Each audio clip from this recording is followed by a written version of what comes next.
నీ అదృష్టం బాగుంటే పులి కూడా నిన్ను నాకి వదిలిపెట్టేస్తుంది. నీ అదృష్టం బాగుండని రోజు దారిని పోతున్న గొర్రె కూడా నిన్ను కొమ్ములతో పొడిచి చంపేస్తుంది. ఒకరి మనసులోని మాటలు ఎదుటివారికి సరిగా చెప్పలేకపోయినా, చెప్పిన మాటల్ని ఎదుటివారు సరిగ్గా అర్థం చేసుకోలేకపోయినా వారి మధ్య బంధం నిలబడదు. తాజ్మహల్ని ప్రపంచమంతా చూస్తుంది, కానీ అర్హురాలైన ముంతాజ్ మాత్రం చూడనే లేదు. అందుకే మనిషి ఉన్నప్పుడే ప్రేమను చూపించండి. వారు పోయాక ఎంత ప్రేమ చూపినా, ఎంత బాధపడినా వృధానే. పట్టు పరుపులపై పడుకొని కూడా నిద్ర రాక అవస్థలు పడే ధనవంతుల కన్నా కటిక నేలపై పడుకొని గాఢ నిద్రపోయే పేదవాడే మిన్న. కొన్ని నేర్చుకో, కొన్ని ఓర్చుకో. ఒక్కోసారి తప్పదు. ఎంత నీ వాళ్ళు అనుకున్నా ఎవరు ఎప్పుడు ఎలా మారతారో తెలియదు. ఎంత సంపాదించామన్నది కాదు ముఖ్యం, ఉన్నంతలో ఎంత సంతోషంగా ఉన్నామన్నదే ముఖ్యం. తల్లిదండ్రులకు శరీరం మాత్రమే వారితో ఉంటుంది, ప్రాణం మాత్రం బిడ్డల చుట్టూ తిరుగుతూ ఉంటుంది. చెయ్యి చాచి డబ్బులు అడిగేవారికి డబ్బులు ఇవ్వకపోయినా పర్వాలేదు, కానీ ఆకలి అన్న వాళ్లకు పట్టెడన్నం పెట్టడం మన మానవత్వం. వేసుకున్న బట్టలు మెరిసిపోతూ ఉంటే చాలు, లోపల వ్యక్తిత్వం ఎలా ఉన్నా పర్వాలేదు. సమాజంలో చాలామందికి మన వాళ్ళ కోసం ఎన్నో చేయాలని ఉన్నా సమయం లేని సందర్భాలు కొన్ని, ఎంతో సమయం ఉన్నా ఏమీ చెయ్యలేని పరిస్థితులు కొన్ని.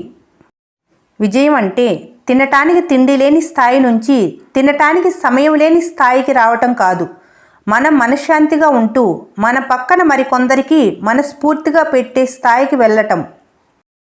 నువ్వు సంపాదించే దానికన్నా తక్కువ ఖర్చు చేయగలిగితే నిన్ను మించిన ఆర్థిక నిపుణుడు ఉండడు.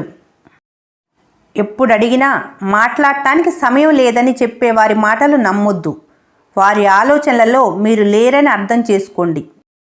50 సంవత్సరాలు నిండిన తర్వాత ప్రతి ఒక్కరూ మిమ్మల్ని కోరుకుంటారు. ఎందుకంటే మీరు ఇప్పటికీ పనిచేసి సంపాదిస్తున్నారు కనుక. ఇక ఆడవాళ్ల విషయంలో అయితే జీతం లేని ఆయాగా పుట్టిన పిల్లల్ని చూసుకోవటానికి మరియు వంట చేయటానికి. అన్నం వద్దనుకున్నవాడు రోజంతా పస్తుంటాడు, అమ్మని వద్దనుకున్నవాడు లైఫ్ అంతా ఏడుస్తాడు. ఎక్కడ తల్లిదండ్రులు గౌరవించబడతారో ఆ కుటుంబంలో ఎప్పుడూ సంతోషం తాండవిస్తుంది. అన్ని భయాలు పిరికితనం వల్ల కాకపోవచ్చు, కొన్ని భయాల వెనుక కనిపించని బాధ్యతలు ఉండొచ్చు. గొప్పగా బ్రతికాడు అంటే ఆడంబరంగా జీవించాడని కాదు, ఆనందంగా జీవించాడని. ప్రపంచంలో ఇద్దరు సుఖంగా ఉంటారు. తిన్న ఆహారం 2 గంటల్లో అరిగిన వారు, పడుకున్న వెంటనే 5 నిమిషాల్లో నిద్ర పట్టేవారు.